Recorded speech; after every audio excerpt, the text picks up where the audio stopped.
My mom's funeral finally ended. The last relatives left just before sunset, and by midnight the house had become unbearably quiet. It wasn't a normal quiet. It was the kind of heavy silence that settles over a home after someone dies. She'd been gone for 3 days. I was 19, sitting alone in my bedroom, staring at my phone and trying to numb my brain. Then I smelled it. Warm walnut and honey pastries. My breath caught in my throat as the scent drifted through the crack beneath my bedroom door. It made no sense. Mom used to bake them every winter, and the smell was so specific, so distinct, that for a second I actually thought she was downstairs in the kitchen.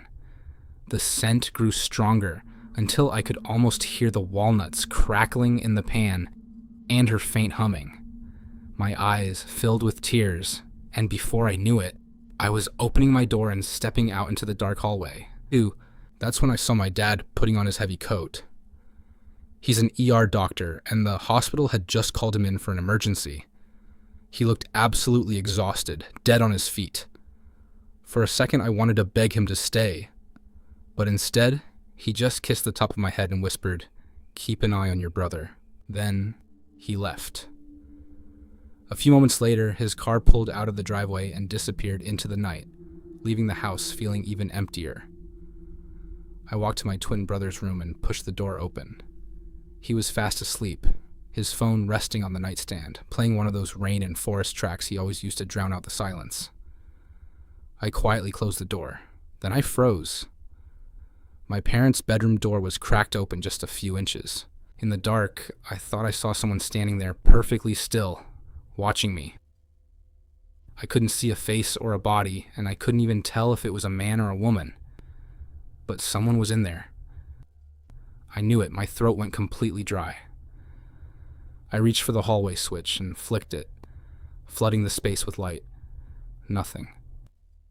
The doorway was empty. I stood there for a few seconds before forcing my feet to move, eventually pushing the door open to walk into my parents' room. Everything looked normal. The bed, the dresser, the family photos on the wall. To clear my head, I opened my mom's closet. The smell of her perfume was still heavy on her clothes, and that completely broke me. I buried my face in her dresses and just started crying. I don't know how long I stood there, a minute or maybe 10, until my elbow hit something solid in the back corner. I pulled back and found a leather box hidden behind a row of coats. It was locked. Normally, I wouldn't have messed with it, but I'd spent part of my teenage years being a very different person than the daughter my parents thought they knew.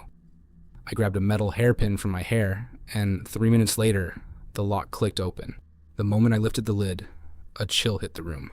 Inside was a heavily damaged statue, its features so worn away by time that I couldn't even tell what it was supposed to be, which somehow made it worse. Next to it were 2 baby binkies, an old photo of my brother and me as infants, and underneath everything else, an unlabeled VHS tape. No writing, nothing. I carried it downstairs to the old TV in the living room.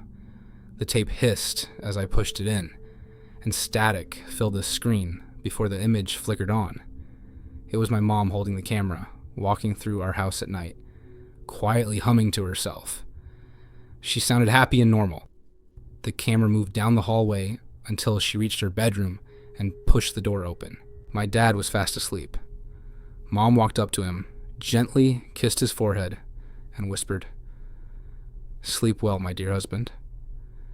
She watched him for a few seconds before leaving the room. The camera turned back to the hallway, moving toward the nursery. The camera turned back to the hallway, moving toward the nursery. The door opened. Inside the dark room, there was a single large crib where my twin brother and I slept side by side. Mom sat down right next to it, pointing the camera down at our faces. Her free hand reached into the frame, gently pulling up the blanket. "My little angels," she whispered. "You are so beautiful." She watched us for a few seconds. Then she started singing, "Sleep now, the evening's here, and shadows fill the room. Pan walks softly by your bed beneath a silver moon. The night whispers sweet to a mother's desire, while Pan plays his pipe by a flickering fire. Little ones, don't be afraid. His tall horn watches tight. Pan's crimson eye guards your dreams until the morning light. Sleep now, for the wind has come to steal the candles bright. She stopped singing and stroked my cheek. Then she looked past the lens. Thank you, Pan. A strange wave of unease crept over me, leaving me wondering who Pan even was. The tape went dead silent. A few seconds passed, and then a hand reached out from the shadow behind the crib. It was huge, covered in dark hair, and completely wrong. Its fingers slowly brushed across my brother's hand. I knocked my chair over, jumping to my feet. I lunged at the TV and slammed the power button. The screen went black. Total silence. I stood there breathing hard, staring at my reflection in the dark glass. Someone was standing a few feet behind me. It was my mom. She was just standing there in her old house dress, hands folded, smiling. It was the same soft smile she used to give me whenever I woke up from a nightmare as a kid.